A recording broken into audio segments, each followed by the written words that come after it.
இந்த சுடர் இருந்துட்டு உயிரோடு இருக்கிற வரைக்கும் தான் வந்து நம்ம விஜய்க்கும், அடுத்ததா நம்ம மல்லிக்கும் பிரச்சனை அப்படிங்கிற மாரி நெனச்சா, அவள இப்ப யாரோ கொன்னே போட்டுட்டாங்க. அப்படி இருக்கும்போது இந்த மாரி ஒரு சிச்சுவேஷன்லயும் நம்ம விஜயும், மல்லியும் இப்படி பிரிஞ்சிருப்பாங்க அப்படின்னு உண்மையிலேயே கொஞ்சம் கூட எதிர்பார்க்கவே இல்ல அப்படின்னு தான் சொல்லணும். அடுத்தடுத்து எல்லாமே வந்து கொஞ்சம் கஷ்டமான விஷயங்கள்ல தான் எல்லாமே நடந்துட்டு இருக்கு. ஆனா ஃபைனலா இது எல்லாத்துக்குமே ஒரு முடிவு வரப்போகுது. அதாவது இனிமே நம்ம விஜய், மல்லி, வெண்பா இவங்க 3 பேரும் ஒண்ணு சேர்ந்து வாழ்றதுல எந்த ஒரு தடங்களும் இருக்க போறது கிடையாது. எந்த ஒரு தடையும் இருக்க போறது கிடையாது. இப்படி பல விஷயங்கள் எல்லாமே உண்மையிலேயே எல்லாருக்குமே ஏத்த மாரி நடக்க போகுது அப்படின்னே சொல்லலாம். அதுலயும் இப்போ இந்த ராஜேஸ்வரிக்கும் அதே மாரி 2 பேருக்குமே மிகப்பெரிய ஒரு புரியாத புதிராவே இருந்துட்டு இருக்கு. ஏன்னா இவங்க தான் ஒரு பக்காவான பிளான போட்டு வச்சிருந்தாங்க. இந்த மாரி அந்த சுடரோட கதைய முடிச்சு, கடைசியில அந்த ஒரு பழிய தூக்கி நம்ம மல்லி மேல போடுறதுக்காக, மல்லிய யூஸ் பண்ண அந்த ஒரு கத்திய கொண்டு போய் வந்து அங்க போட்டு வச்சிருந்தாங்க. ஆனா இப்ப என்னாச்சு, நம்ம மல்லிய அரெஸ்ட் பண்றதுக்காக போலீஸ் வந்துமே கூட மல்லிய அரெஸ்ட் பண்ண முடியல. விஜய் இருந்துட்டு இது எல்லாத்தையுமே நான் தான் பண்ணேன். என் பொண்ணு அதாவது என்னோட ஒய்ஃப் ரேணுகாவா இவ வந்து நடிச்சா. அதே மாரி என் பொண்ண கொல்ல பார்த்தா, இது எல்லாத்துக்குமே சேர்த்து வந்து அந்த சுடரோட கதைய நான் முடிச்சு, நானே தான் வந்து பெட்ரோல ஊத்தி அவள வந்து எரிச்சுட்டேன் அப்படிங்கிற மாரி வந்து சொல்லி ஒரு ஸ்டேட்மெண்ட்டையும் வந்து குடுத்தாங்க. பட் இருந்தாலுமே இது எல்லாமே முழுக்க முழுக்க ஃபேக்கு. அதாவது இந்த சுடர கொன்னது வேற யாரோ. அப்படி இருக்கும்போது இங்க நம்ம மல்லி இப்ப என்ன பண்றது? ஏது பண்றது? அப்படின்னு சொல்றது தெரியாம இருந்துட்டு இருக்காங்க.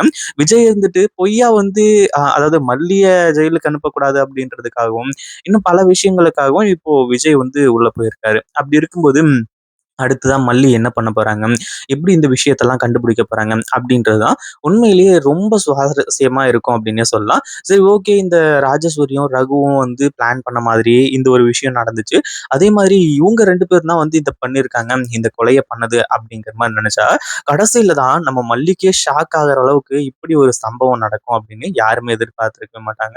ஏற்கனவே இந்த கதிரேசன் இருந்துட்டு ஒரு ரவுடிக்கு வந்து ஃபோன் பண்ணி இந்த மாரி அந்த சுடரோட கதைய முடிக்கணும். அதாவது என் வீட்டுக்குள்ள ஒரு பாம்பு புகுந்துருச்சு அப்படி இப்படிங்கிற மாரி வந்து சொல்லி, அப்பவே கதைய முடிக்கணும்னு நெனச்சாங்க. அதாவது மல்லி அங்க போனது உண்ம. வெண்பாவ காப்பாத்துறதுக்காக அந்த சுடர கீழ தள்ளி விட்டது உண்ம. ஆனா அதுக்கப்புறம் தான் இப்போ நம்ம மல்லிய ஃபாலோ பண்ணிட்டு போனவங்க, அந்த இடத்துல வந்து சுடர இப்படி பண்ணியிருக்காங்க. சுடர வந்து கொன்னுருக்காங்க. இது உண்மையிலேயே யாருமே எதிர்பார்க்கவே இல்ல. அதுலயும் முக்கியமான ஒரு விஷயம் என்ன அப்படின்னு பார்த்தீங்கன்னா, இங்க இப்போ அதாவது கதிரேசனுக்கு எல்லாமே அதாவது இந்த ரகுவும், ராஜேஸ்வரியும் பிளான் பண்ண ஒரு விஷயம். இப்போ இந்த அதாவது இந்த கதிரேசனுக்கு வந்து சாதகமா முடியும் அப்படின்னு எதிர்பார்க்கவே இல்ல. ஏன்னா கடைசியில வந்து மல்லி இதுல சிக்குற மாரி இருந்துச்சு. அதே மாரி இப்போ நம்ம மல்லி தான் வந்து இது எல்லாத்தையுமே கண்டுபிடிக்கிறாங்க.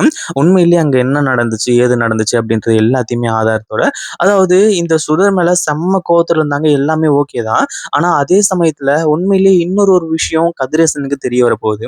என்ன அப்படின்னா, தன்னோட சொந்த பொண்ணான ரேணுகாவ கொலை பண்ணது யாரு அப்படிங்கிற ஒரு விஷயம்.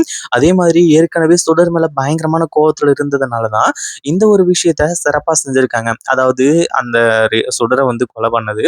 ஆனா அதே சமயத்துல நம்ம மல்லி வந்துட்டு இதுக்கான ஆதாரங்கள் எல்லாத்தையுமே கண்டுபிடிச்சு, அந்த ஒரு விஷயத்த செஞ்சது. அதாவது அந்த கொலைய பண்ணது, இந்த கதிரேசனோட ஆள் தான். கதிரேசன் தான் வந்து இந்த கொலைய பண்ணது அப்படிங்கிற ஒரு விஷயத்த கண்டுபிடிக்கிறாங்க. ஏன்னா, இந்த ராஜேஸ்வரி, ரகுவும் இன்வால்வ் ஆயிருக்காங்க. அவங்க மாட்டிக்குவாங்க அப்படிங்கிற மாரி நெனச்சோம்.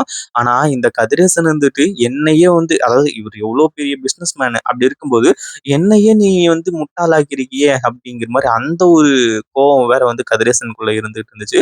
இது எல்லாமா சேர்ந்து தான் இந்த ஒரு விஷயத்துக்கு ஒரு முற்றுப்புள்ளியா இருந்துச்சு. அதே மாரி ரூ. 50,00,000 பணம் இப்படி பல விஷயங்கள்.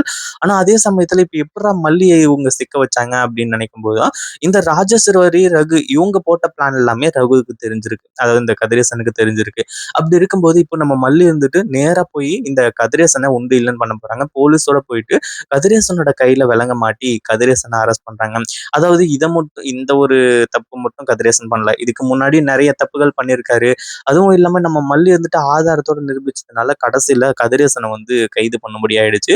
இப்போ மல்லி இப்படி மாஸ் காட்டுவாங்க அப்படின்னு கதிரேசன் கொஞ்சம் கூட எதிர்பார்க்கவே இல்ல.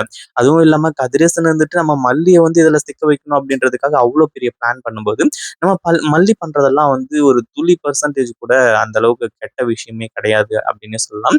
எல்லாமே ஓரளவுக்கு பெர்ஃபெக்ட்டா முடிஞ்சிருச்சு. அதுவும் இல்லாம கதிரேசன் பயங்கரமான ஷாக்கு. ஏன்னா எல்லாத்தையுமே பக்காவா பண்ணி முடிச்சோம். அப்படி இருக்கும்போது எங்க நம்ம சிக்கணும் அப்படிங்கிற மாரி நினைக்கும்போது தான், நம்ம மல்லி வந்துட்டு ஆதாரத்த எடுத்து காட்டுறாங்க. அத பார்த்த உடனே கதிரேசன் பயங்கரமான அதிர்ச்சியில இருந்துட்டு இருக்காங்க. இந்த மாரி அதாவது சுடர வந்து நீங்க கொலை பண்ணது எல்லாமே ஓகே தான். ஆனா எதுக்காக வந்து என் மேல அந்த பழிய தூக்கி போட்டீங்க? அப்படிங்கிற மாரி வந்து சொல்லி கதிரேசன் கிட்ட நம்ம மல்லி கேட்டுக்கிட்டு இருக்காங்க. உண்மையிலேயே இந்த ஒரு விஷயத்த கதிரேசன் எதிர்பார்க்கவே இல்ல. என்ன பண்றது? ஏது பண்றதுன்னு ஒண்ணுமே புரியல. அதே மாரி இனிமே அவரால தப்பிக்கவே முடியாது. ஏன்னா ஆதாரங்கள் ஸ்ட்ராங் ஆயிடுச்சு. அந்த சுடர கொலை பண்ணது இந்த கதிரேசன் தான் அப்படின்றது கன்ஃபார்ம் ஆயிடுச்சு. ஆனா அதே சமயத்துல இப்போ விஜய்யையும் வெளிய கொண்டு வந்துர்றாங்க. அதாவது இந்த கதிரேசன் ஜெயிலுக்கு போயிட்டு. இப்போ அவர்கிட்ட இருக்கக்கூடிய பிளாக் மணியும் வந்து இப்போ போலீஸ் கிட்ட மாட்டிக்கிச்சு. அதே மாதிரி கதிரேசன் வந்து கதறிட்டு இருக்காரு. அதே மாதிரி இப்போ நம்ம மல்லிகிட்டயும், விஜய்கிட்டயும் என்ன மன்னிச்சிருங்க மாப்ள. நான் வந்து தப்பு பண்ணிட்டேன். அதே மாதிரி அந்த சுடர நான் தான் கொன்னேன். அந்த நானே வாக்குமூலம் வந்து குடுத்து நானே ஜெயிலுக்குள்ள போயிர்றேன். இனிமே யாருக்கும் எந்த ஒரு பிரச்சனையும் கிடையாது. அதே மாதிரி அ மல்லி மேல எனக்கு நம்பிக்கை இருக்கு. வெண்பாவ வந்து அதாவது என்னோட பேத்திய அவ நல்லபடியா பாத்துக்குவா அப்படிங்கிற மாரி வந்து சொல்லி, பட் இருந்தாலும் இது எல்லாத்தையுமே நான் பண்ணதுக்கான முக்கிய காரணம். இது எல்லாத்தையுமே நான் ஏன் பண்றேன், எதுக்காக பண்றேன்னு சொல்லிட்டு யாருக்குமே தெரிஞ்சிருக்காது. இந்த ஒரு கொலை கேஸ்ல வந்து மல்லி ஜெயிலுக்கு போயிட்டா அப்படின்னா, அதுக்கப்புறம் விஜயும், வெண்பாவும் தனியா தான் இருப்பாங்க. அதாவது விஜய் கூட வந்து மறுபடியும் இப்போ தன்னோட 2வது பொண்ணு நிஷாவ வந்து சேர்த்து வச்சிடலாம். ஏன்னா, சித்தி அப்படின்ற முறையில அடுத்ததா வெண்பாவ சந்தோஷமா, நிம்மதியா பார்த்துக்குவாங்க அப்படிங்கிற மாரி வந்து சொல்லி, இந்த கதிரேசன் ஒரு பிளான போட்டு வச்சிருந்தாங்க. எங்கிருந்தோ வந்தவ தான மல்லி. மல்லிய தூக்கி விசிறி அடிச்சிடலாம் அப்படிங்கிற மாரி வந்து சொல்லி, ஆனா என்ன பண்றது? அவங்க வந்து இப்படி பல்லி மாரி ஒட்டிக்காம கடைசியில பந்து மாரி ரிவர்ஸ்ல வந்து இந்த கதிரேசன வந்து தூக்கி சாப்பிட்டு போயிடுவாங்க அப்படின்னு எதிர்பார்த்திருக்கவே மாட்டாரு கதிரேசன். இத பத்தி நீங்க என்ன நினைக்கிறீங்க? அந்த வீடியோ புடிச்சிருந்தா லைக் பண்ணுங்க, ஷேர் பண்ணுங்க. இப்பதான் நம்ம சேனலுக்கு ஃபர்ஸ்ட் டைம் வரீங்க அப்படின்னா, கீழ இருக்க சப்ஸ்கிரைப் பட்டன பிரஸ் பண்ணிக்கோங்க.